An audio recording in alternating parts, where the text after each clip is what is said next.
Bienvenue dans le 4e épisode de notre série sur la résolution de conflits. Aujourd'hui, nous aborderons les attitudes possibles face à un conflit.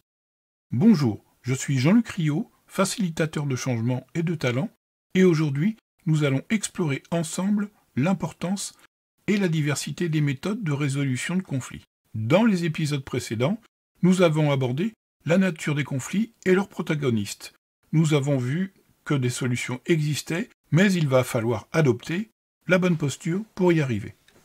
Il existe 4 attitudes possibles face au changement et au conflit. L'évitement, la compétition, le compromis et l'accommodation. Pour certains auteurs, il existe une 5e voie, l'assertivité. Voyons en détail chacune de ces attitudes. L'évitement. L'évitement, en tant qu'attitude face au conflit, est une stratégie où l'individu ou le groupe choisit de ne pas affronter directement le désaccord ou la tension. Cette approche peut sembler attrayante dans certaines situations, notamment lorsque le conflit est perçu comme mineur et lorsque les coûts émotionnels ou relationnels d'une confrontation directe sont jugés comme trop élevés. Adopter une attitude d'évitement signifie donc ignorer le conflit en faisant comme s'il n'existait pas, dans l'espoir qu'il se résolve de lui-même ou disparaisse avec le temps.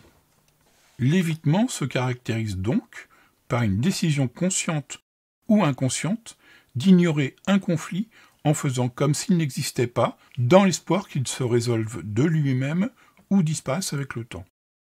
Bien que l'évitement puisse temporairement réduire le stress ou l'anxiété liée à la confrontation, il peut également entraîner une accumulation de tensions non résolues, affectant à long terme la qualité des relations.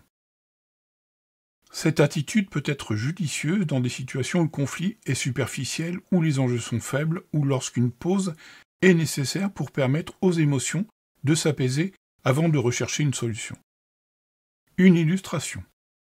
Dans une équipe projet, 2 membres clés, Sophie et Marc, commencent à avoir des désaccords réguliers sur la direction du projet.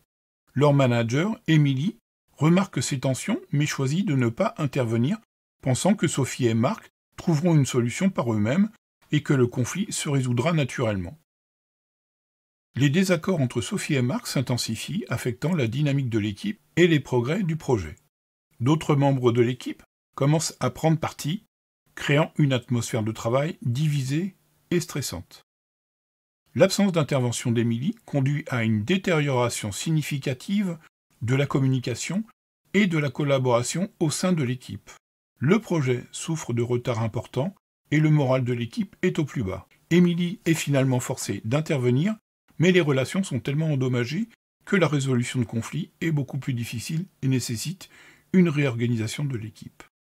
Cet exemple illustre comment l'évitement, bien qu'il puisse sembler être la voie de la moindre résistance, dans le court terme, peut conduire à des conséquences malheureuses à long terme. Ignorer un conflit dans l'espoir qu'il se résolve de lui-même peut entraîner une escalade affectant négativement la productivité, le moral de l'équipe et même la qualité du travail. Une intervention proactive est souvent nécessaire pour prévenir ces issues négatives et maintenir un environnement de travail sain. La compétition. La compétition, en tant qu'attitude face au conflit, représente une approche où l'individu ou le groupe cherche à gagner et à obtenir satisfaction en priorisant ses propres intérêts au détriment de ceux des autres. Cette stratégie peut être appropriée dans des situations où les enjeux sont importants et où il est essentiel de défendre une position ou des valeurs. La compétition implique donc de pousser à obtenir ce que l'on souhaite au détriment de l'autre partie, privilégiant ses propres intérêts sans considération pour les besoins ou les désirs de l'autre. C'est un gagnant-perdant. La compétition, dans le contexte du conflit, signifie lutter activement pour atteindre ses propres objectifs en mettant l'accent sur la victoire ou la satisfaction personnelle, souvent aux dépens de l'autre partie. Adopter une approche compétitive peut entraîner des victoires à court terme, mais risque également de détériorer les relations, d'engendrer de la rancœur et de compromettre la collaboration future entre les parties.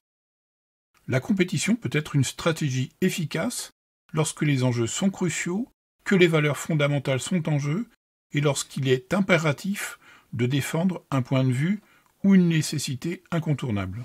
Nous allons illustrer la compétition avec 2 exemples radicalement opposés. Une entreprise technologique décide de stimuler l'innovation en organisant un concours interne. Les salariés sont invités à former des équipes et à proposer des idées innovantes pour de nouveaux produits ou services. Le meilleur pitch, décidé par un jury composé de membres de la direction et d'experts externes, recevra un financement pour développer son projet ainsi que des bonus pour l'équipe. Bien qu'il s'agisse d'une compétition, elle est structurée de manière à promouvoir la créativité, le travail d'équipe et l'innovation. Les équipes travaillent ardemment, poussées par la perspective de voir leur idée se concrétiser et par les récompenses promises. La compétition se révèle être un grand succès. Non seulement elle produit une série d'idées innovantes qui bénéficieront à l'ensemble de l'entreprise, mais elle renforce également l'esprit d'équipe, la communication interpersonnelle et le sentiment d'appartenance à l'entreprise. L'équipe gagnante est célébrée pour son idée révolutionnaire, mais toutes les équipes se sentent valorisées et motivées par l'expérience. Cet exemple montre comment une compétition, lorsqu'elle est bien conçue et intégrée dans un environnement soutenant, peut conduire à des résultats positifs.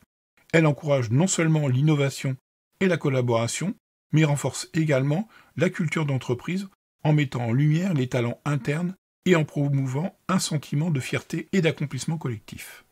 Deuxième illustration. Une entreprise annonce une opportunité de promotion pour un poste de niveau supérieur.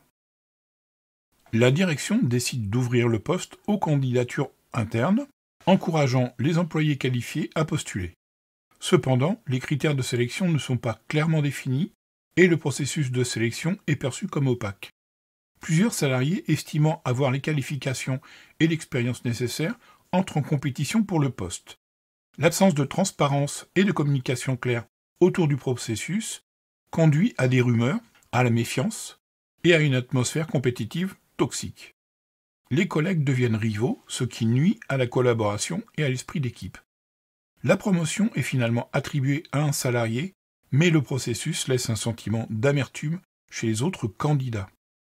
La manière dont la décision a été prise est remise en question et certains des salariés les plus talentueux, se sentant lésés et démotivés, commencent à chercher des opportunités à l'extérieur de l'entreprise. Cet exemple illustre les conséquences potentiellement négatives d'une compétition mal gérée, où le manque de transparence et de communication claire peut mener à des conflits interpersonnels, à la dégradation de la culture d'entreprise et à la perte de talents précieux.